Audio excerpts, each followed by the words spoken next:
படிச்சு முடிச்சா மட்டும்தான் நீங்க சிஹெச் சொல்லலாம். மத்ததெல்லாம் ஜஸ்ட் ஆமா அவங்களது முடிச்சிங்களா? நான் ட்ரைனிங் எடுத்தேன். எனக்கு ஃபர்ஸ்ட் பிகினிங்ல தெரியல.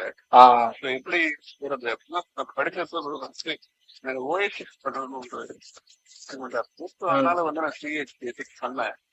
பட் ஆனா அதுல பாத்தீங்கன்னா வந்து சொல்லுங்க இன்ஃபர்மேஷன் தான் இருக்கும். ஏன்னா வந்து என்னென்ன டூல் இருக்கலாம்,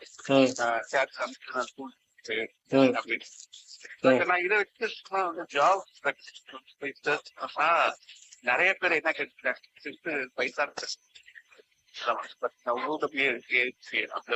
ஆமா ஆமா டாப் 10 வாஸ் பக்ஸ். அது வந்து one of the tools of bugs. So இப்ப நம்ம தொழிலுக்கு ஒரு சொல்ற மாதிரியே ஒரு டூல் தான் சொல்லலாம். ஓகே எப்படின்னா ஒரு ஆர்கனைசேஷன்ல அவங்க